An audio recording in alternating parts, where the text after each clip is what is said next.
lo tenemos ya listo. ¿Qué tiempo que tienes? ¿Media hora, 40 minutos? ¿Te va bien más o menos? Sí, sí, sí, si va en torno a eso, no hay ningún problema, ningún Que no te problema. quiero tener aquí mucho rato, ¿vale? No te preocupes, no te preocupes. Vale. Pues Andrés, quería empezar hablando contigo un poquito sobre el periodismo asociado a la NBA, ya sea en España, que es lo que al final nos pilla aquí a todos un poquito más de cerca, o en Estados Unidos, un poquito. ¿Cómo ves el periodismo que se hace en cada uno de estos dos países relacionado con la NBA?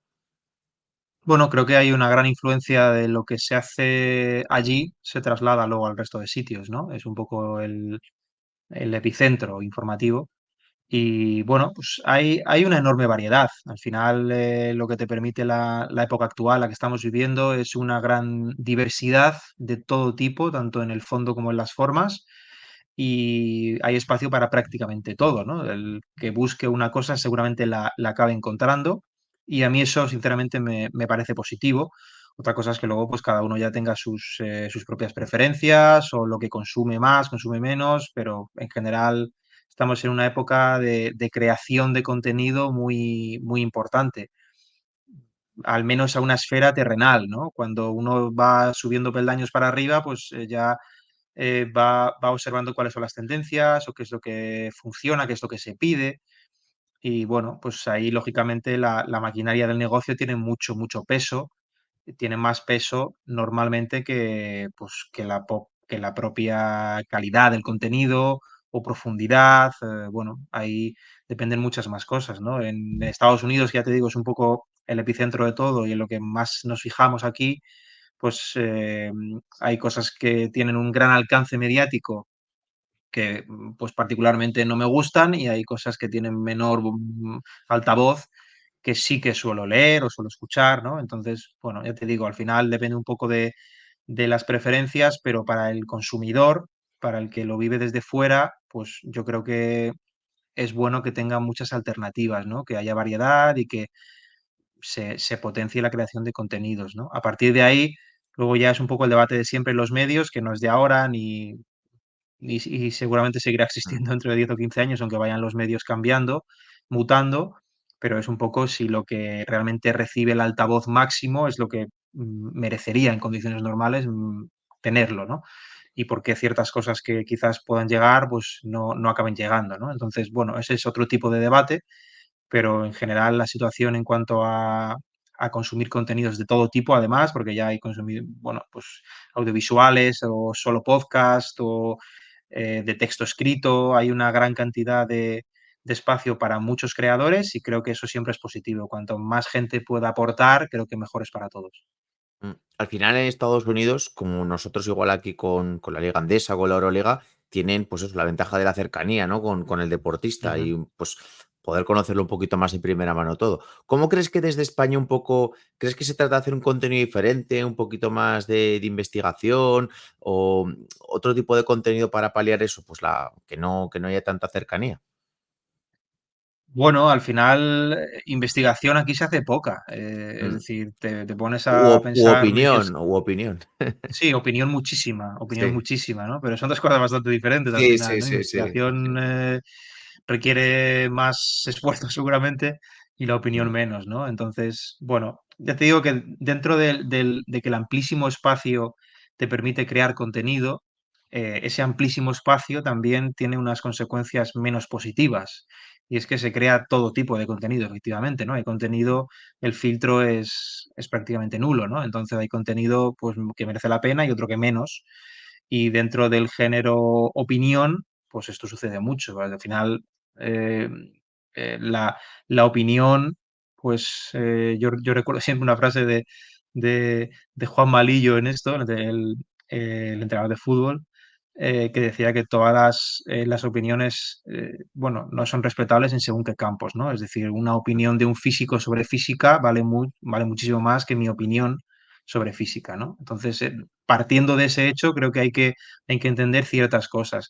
A partir de ahí, obviamente, la cercanía que tienen ellos es una gran ventaja a la hora de producir contenido, porque puedes producir otro tipo de contenido, pero aquí, pues se hace, yo creo que el contenido está mucho más enfocado a la opinión qué es lo que más efectivamente tirón parece tener, porque en la época en la que vivimos también una de las consecuencias menos agradables desde mi punto de vista es que se tiende mucho a la polarización, al estás conmigo, al estás contra mí, y la opinión es absoluta gasolina, ¿no? Para eso, es una herramienta muy, muy potente, tanto para bien como para mal, ¿no? Entonces, bueno, a mí, yo particularmente soy seguidor de otro tipo de contenido, seguramente pues mucho más analítico o mucho más aislado de todo este género de opinión. Puedo opinar, indudablemente, pero prefiero otro tipo de contenido, ¿no? Pero sí es cierto que la gente, por lo que suele demandar, pues la opinión es un género que tiene mucha pegada, sobre todo porque es muy sencillo, ¿no? De hecho, ni siquiera hace falta ver los partidos para poder opinar, ¿no? Y a partir de ahí tienes ya una herramienta muy potente con la cual el grado de esfuerzo que te supone es mínimo. Mm. Al final tú trabajas o has trabajado en diversos medios de comunicación. Quiero saber un poquito tu opinión sobre cómo se puede transmitir a través de ellos. Por ejemplo, el primero, el podcast con el Reverso, que lleváis Ujú. bastantes años. Eh, ¿Qué son las cosas que más te gusta del formato podcast a la hora de transmitir pues un mensaje, una información, una historia? ¿Qué es lo que, por qué lo ves algo de un elemento tan rico? Bueno, a mí siempre me ha parecido muy, muy interesante ser capaz de profundizar en los diferentes registros, ¿no? Que tenemos a la hora de comunicar, ¿no? Yo empecé haciendo sobre todo texto escrito, que es lo que más he dominado siempre, y luego pues sentí una curiosidad muy grande por el mundo podcast. Empecé un podcast línea de fondo hace muchísimo tiempo ya, y luego surgió el Reverso. Son registros totalmente diferentes, ¿no? Y a mí me interesaba mucho ser capaz de intentar controlarlos, porque a la hora de, bueno, pues de exponer mensajes, de comunicarlos, es que son totalmente distintos, ¿no? Y luego, pues el audiovisual lo mismo, ¿no? Entonces, estar presente de un modo u otro en esos tres medios, a mí me interesaba desde un punto de vista de aprendizaje, sobre todo, ¿no? Eh, el podcast, por el que me preguntas, obviamente, en el mundo en el que vivimos, en el que casi todo es audiovisual y casi todo es efímero, yo considero que lo que nosotros hacemos, lo que Gonzalo y yo hacemos, es un desafío precisamente a eso, ¿no? Porque no ofrecemos imagen y no es contenido efímero. Entonces, me lo planteo como un reto en ese sentido y luego el ser capaz de llegar con la palabra, con la voz, con el mensaje, con la profundidad de lo que hablas, pues creo que me parece un elemento bonito. Y bueno, al final cualquier tipo de medio tiene sus propios códigos, ¿no? No puedes emplear las mismas formas en un podcast que en audiovisual o en un texto escrito, ¿no? Tienes que saber adaptarte a cada medio y a mí, yo ya te digo, es lo que más me gusta seguramente de la diferencia entre medios, de estar o de intentar estar en ellos, es la capacidad de adaptación, ¿no? El podcast, la radio, en realidad es un medio muy bonito que te llena mucho cuando lo haces, porque al final te obliga a un esfuerzo de ser capaz de transmitir con la palabra, con la voz, con las músicas, con lo que cuentas, ¿no? Y a nosotros, que por suerte tenemos un feedback bastante grande y bastante positivo, pues el hecho de saber que hay gente que nos escucha y siente un poco lo que tú cuentas, eso es lo que más te puede gratificar, ¿no? Porque al final es el objetivo, ¿no? Tener que comunicar sin lo audiovisual en este tipo de actualidad en la que vivimos frenética es difícil. ¿Y crees que igual con el podcast es el medio con el que te has sentido más cómodo a la hora de llegar un poquito más profundamente a lo que pueda pensar alguien o incluso a conmover o algo de ese estilo que pueda pensar las personas que estén al otro lado? Pues por lo que dices, el tono de voz, el volumen de la voz, la música que esté al lado. Puede ser como igual, Ujú. más a veces que igual tengas una pieza que esté muy bien redactada, muy bien escrita, más que en ese medio, quizás. Bueno, es difícil. Yo te diría que incluso con lo escrito, claro, tengo más experiencia, ¿no? En el Mm, medio escrito. Con lo escrito también sucede. Con lo escrito también sucede. A mí me sucede. Es decir, yo leo ciertas cosas, ya no solo contenido pues, NBA o de deporte, ¿no? A lo mm, mejor lees un libro y hay algunos tramos que dices, joder, qué maravilla esto, ¿no? Pues creo que el reto ya te digo, es distinto, pero el fondo es muy similar, ¿no? Porque igualmente con un texto es muy difícil llegar a ciertas cosas porque no tienes, del mismo modo que tampoco tienes el elemento audiovisual, la voz, la palabra, la entonación, las formas también suponen un método de transmisión, ¿no? Y eso en el texto no lo tienes. El texto es quizás lo más seco de todo, ¿no? Lo más áspero. Y llegar a poder hacer eso, pues también es bastante interesante. No creo que sea eh, más sencillo Ujú, en el podcast. Creo que lo más sencillo puede ser incluso el texto escrito, ya te digo, porque no tienes elementos personales, ¿no? Que te pueden al final contagiar. Al final es un texto escrito, no hay ningún tipo de componente personal, emocional. Pero igualmente me parece muy interesante poder hacerlo en los tres registros, ¿no? Hay gente, hay comunicadores audiovisuales que a mí me parecen fascinantes y, bueno, no es fácil tampoco hacerlo en audiovisual, aunque tengas más medios. ujú. Y ahora justo que estabas hablando del texto, ¿crees que quizás hoy en día se lee menos que antes? ¿O crees que se lee igual o más que antes y que se seguirá leyendo mucho? Yo creo que en general se lee menos, ya te digo, tampoco soy el consumidor tipo, ¿no? Yo creo que soy un consumidor un poco especial, ¿no? Pero creo que en general se lee menos porque se tiende a buscar todo lo más efímero, ¿no? Ahora mismo, eh, bueno, redes sociales que triunfan, que tienen mucho protagonismo, sobre todo en generaciones más jóvenes, pues la capacidad de atención es mínima, ¿no? Hay muchos estudios sobre eso, además, ¿no? Sobre cuál es la capacidad de atención, de retención del ser humano en estos tiempos y al final te ofrecen conclusiones que a mí particularmente me asustan, ¿no? De la poca capacidad de atención que tenemos, de la poca paciencia, ¿no? Todo lo quieres ya, todo lo quieres... Bueno, al final creo que eso te provoca indirectamente que leas menos o que tengas menos capacidad de enfrentarte a un texto de 2000 palabras sobre lo que sea, ¿no? Porque dices, jo, 2000 palabras tardó 10 minutos, ¿no? Qué barbaridad, ¿no?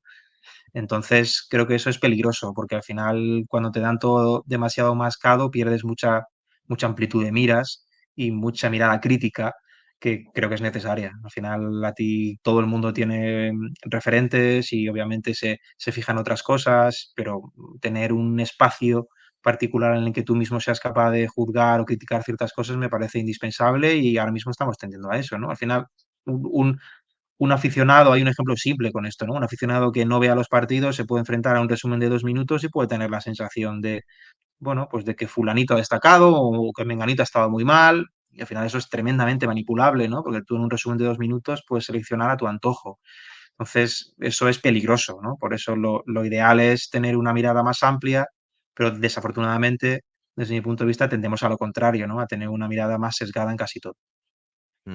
Y luego quiero ir un poquito por la otra parte, por el tema de la retransmisión de los partidos. Ujú, Claro, hemos hablado antes de todo textos escritos, hemos hablado del podcast, que son dos elementos que igual los haces con un tiempo de preparación y con una preparación previa. Y los partidos es ujú. todo lo contrario, hay que reaccionar un poquito a todo lo que vaya surgiendo, cómo se afronta. Evidentemente también hay una Bueno, preparación detrás de sí, todo lo que han hecho los equipos, claro, pero puede sí. suceder cualquier cosa, nunca sabes. Sí, sí, sí. Bueno, ahí es cierto que es diferente, ¿no? Sobre todo la reacción en directo audiovisual es la más exigente, seguramente. Sí que es cierto que existe una preparación previa muy grande, ¿no? Yo en mi caso al final voy muy preparado por lo que pueda pasar, pero es inevitable que el directo te lleve a cauces distintos, ¿no? Y está bien que sea así además, ¿no? Bueno, al final es un proceso de aprendizaje, de adaptación también, ¿no? En el que te vas metiendo y sabes un poco por dónde tirar y cómo hacerlo, ¿no?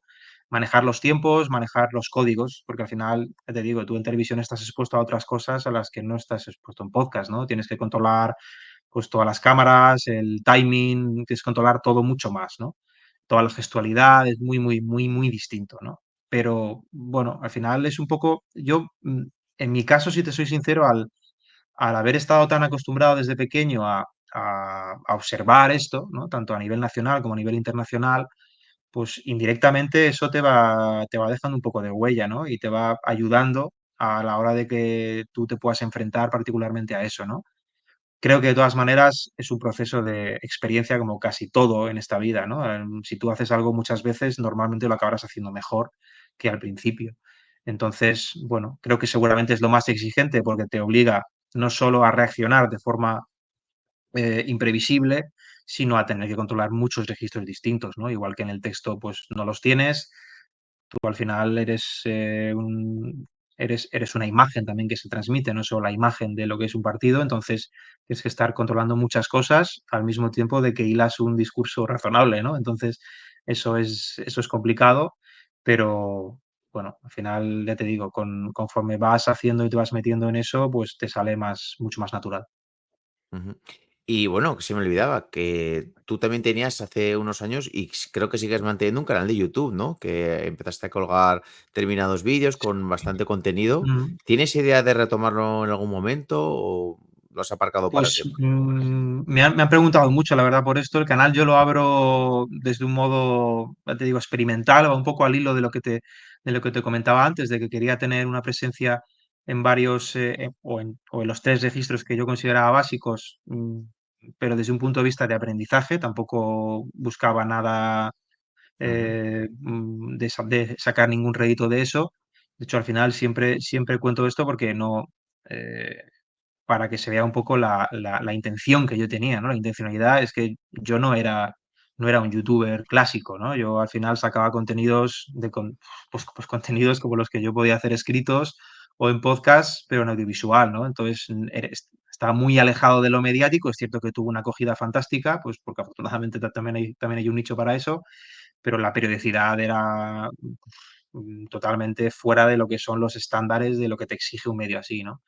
Pero bueno, al final lo tuve un año y después surgió la oportunidad de entrar a trabajar en Movistar y no podía compatibilizarlo todo porque en ese momento además también tenía el podcast, escribía y me resultaba absolutamente imposible, ¿no? Entonces, le guardo muchísimo cariño, pero en estos tiempos prácticamente pues me es imposible, ¿no? Quizás lo que hago en Generación NBA, la sección del laboratorio, pueda ser una píldora muy parecida a lo que podía hacer ahí entonces, pero bueno, le guardo mucho cariño y nunca sabes, ¿no? Nunca sabes si vas a retomarlo o no, pero de momento por nivel temporal me es imposible.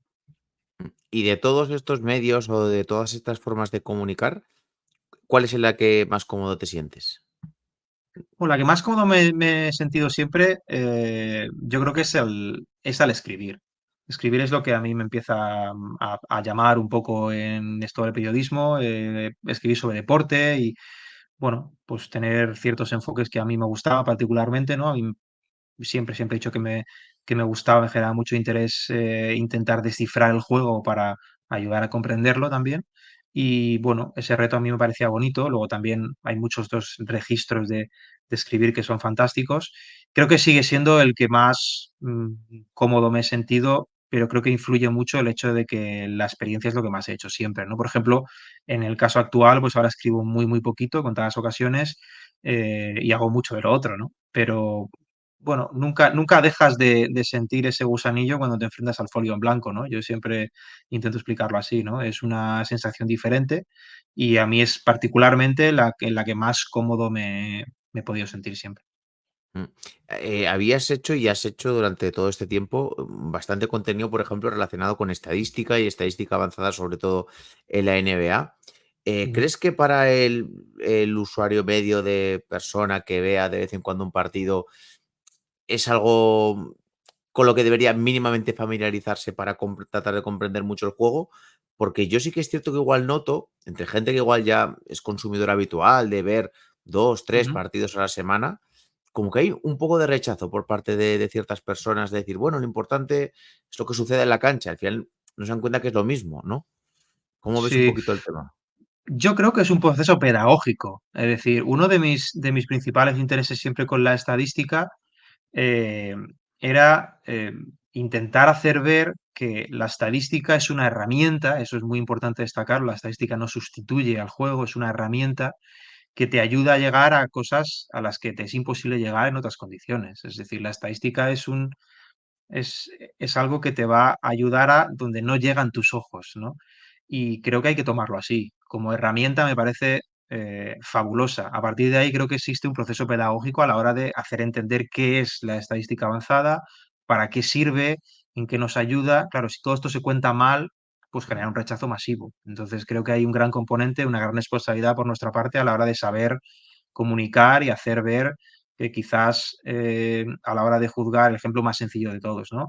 Igual a la hora de juzgar un ataque, no tienes que fijarte solo los puntos por partido, tienes que fijarte en los puntos por posesión, por ejemplo, ¿no? Y tú a partir de ahí eres capaz de explicar por qué esto sucede así. Porque si tú juegas a 60 posiciones y yo juego a 120, lo normal es que yo anote más aunque ataque peor, ¿no? Entonces, si tú acabas explicando cosas en apariencia complejas de una forma sencilla y le das un argumento, creo que para la gente es mucho más sencillo. Creo que es nuestra responsabilidad generar también o encauzar un poco al camino a la gente. Yo tengo muchísimos casos de gente que se ha aficionado a la estadística avanzada en base a lo que yo podía hacer.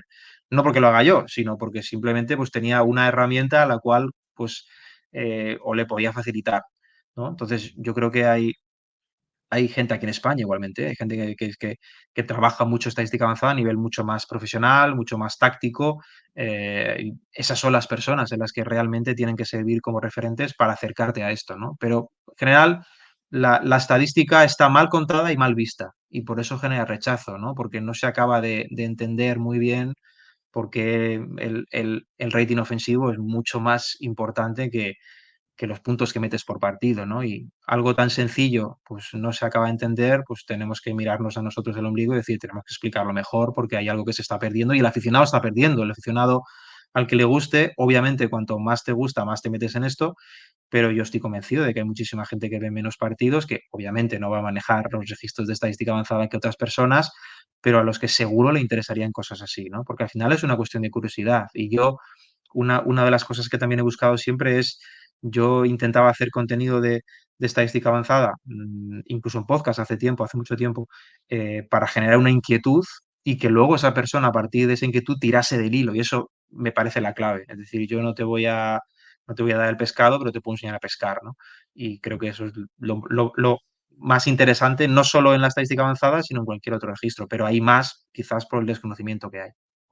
Y es interminable cuando empiezas a tirar del hilo, ¿eh? Además, o sea, Sí, porque te sí. empiezas a meter, a meter, a meter y dices: "No acabo". O sea, no. Sí, luego también, ¿sabes qué pasa? Que hay, eh, dentro de que existe este rechazo primario por el desconocimiento, porque no se explica bien o porque no es, o quizás es muy áspero, luego existe un rechazo quizás por el sobreconocimiento, ¿no? Es decir, cuanto más sabes, más te das cuenta de que hay ciertas cosas demasiado controladas, ¿no? Entonces el juego pierde un poco, está un poco desnaturalizado, ¿no? A la forma de ver cómo las franquicias atacan los últimos 10, 15 años a partir de la explosión de Sabermetrics, pues ya sabes que las cosas funcionan así, ¿no? Y si un equipo no tira de tres es menos competitivo y si un equipo usa más media distancia, pues lo normal es que tenga más problemas. Es decir, hay muchas cosas que funcionan en torno a eso y eso te puede generar también cierto rechazo, ¿no? Hay mucha gente que lo rechaza desde ese punto de vista, ¿no? De entiende la estadística avanzada, conoce ciertas cosas,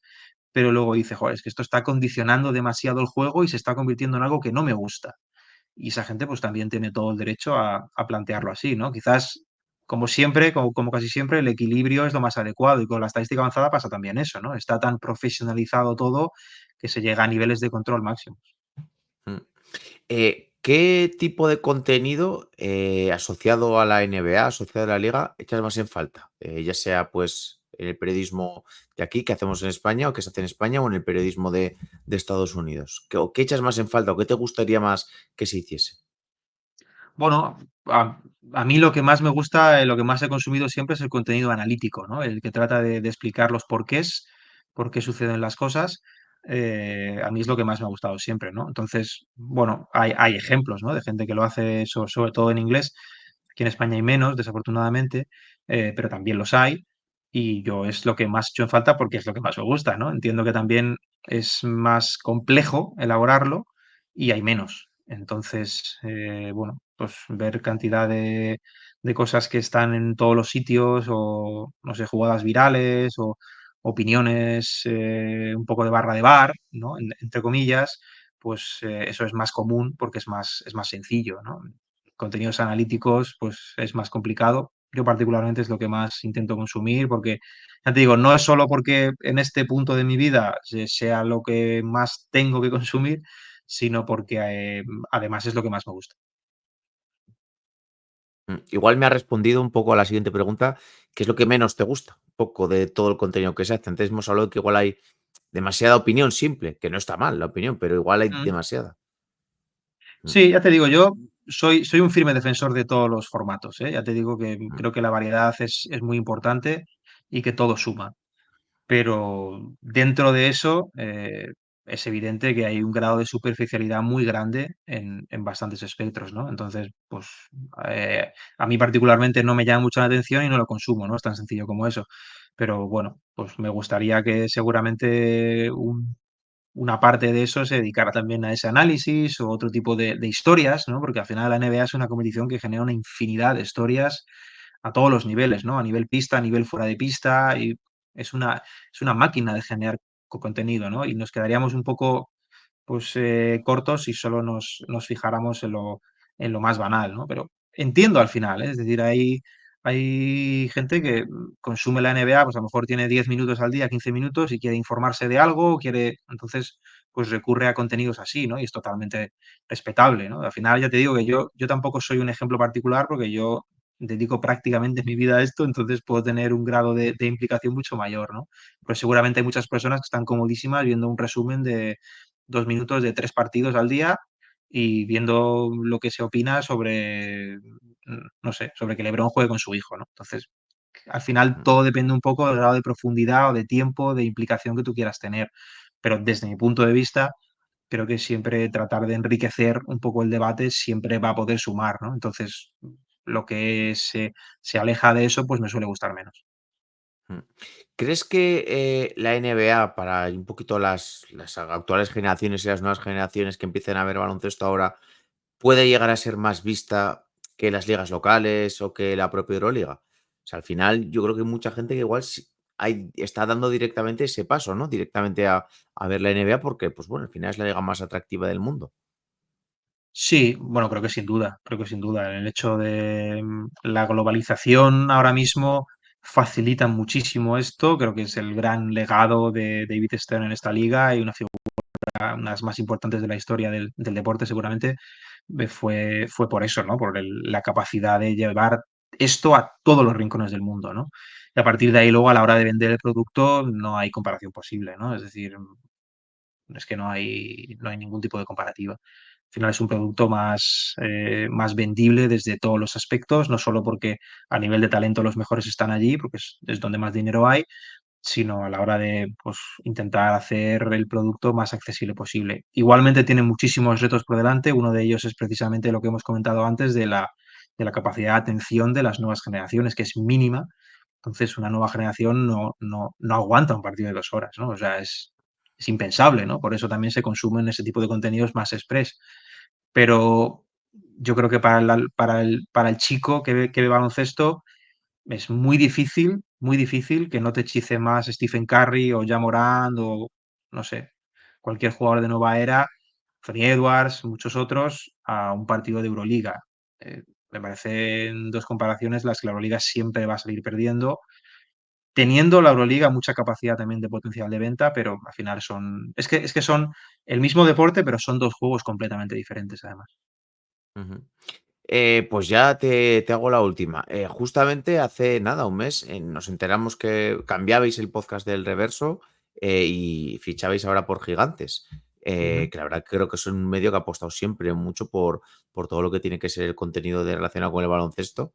Y nada, quería saber un poquito, pues eso, qué tal estáis, cómo ha sido ese proceso de cambio, si habéis dudado mucho, porque parece que estáis muy contentos ahora con él en Gigantes.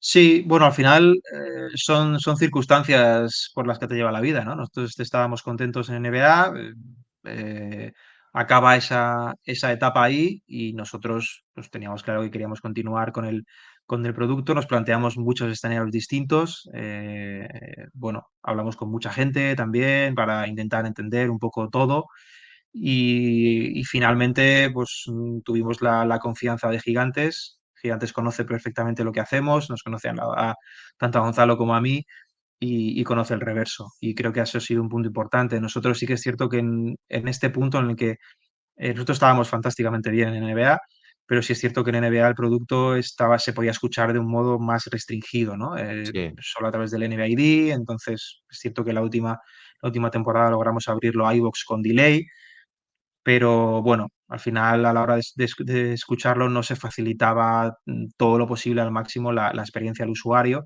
y nosotros queríamos, que el usuario tuviera eso, porque es algo que nos habían demandado también y que nosotros al final como creadores de contenido, pues estando en los máximos sitios posibles facilitas mucho la vida a la otra persona, ¿no? Porque la otra persona te puede escuchar en el gimnasio, en el coche, cuando va a la compra, ¿no? Y eso no era tan sencillo antes, ¿no? Entonces, eso es un punto que nos hace estar muy contentos porque la gente es muy agradecida en eso y luego, pues nosotros teniendo la oportunidad de hacer lo que hacemos, ya vamos a estar contentos, ¿no? Y Gigantes, pues no solo es que entienda lo que hacemos, sino que comparte lo que hacemos, ¿no? Entonces, nuestra visión del contenido es muy particular, es más distinta quizás a lo que se puede hacer en otros sitios y creo que eso también tiene un nicho creado ya que ha llevado a Gigantes a apostar por esto, ¿no? Así que estamos muy, muy contentos de poder seguir haciendo lo que hacemos, que al final para nosotros es un auténtico privilegio y que la gente esté con nosotros. Es que para nosotros, ya te digo, simplemente hacerlo es fantástico, pero además la respuesta de la gente luego pues, nos Sí. obliga a seguir exigiendo y a cuando acaba la etapa en NBA, pues buscar otro sitio para poder seguir haciendo el contenido. Sí, yo creo que todo el mundo se había mostrado un montón de cariño, por todas las redes Mm. sociales de que lo que les gustaba el podcast y que eso, que lo esperaban un poco cada semana. Solo una pequeña curiosidad, ya fuera en Gigantes, ya fuera en cualquier otro lado, incluso por vuestra propia cuenta, siempre Ujú. habíais tenido la idea de seguir con ello, ¿no? Sí, nosotros teníamos claro que en este punto queríamos continuar. Queríamos Mm, continuar y bueno, al final es un poco la tercera etapa del Reverso, ¿no? El Reverso nace en Radio Municipal, acaba esa etapa y entramos en NBA y esta es una tercera etapa, ¿no?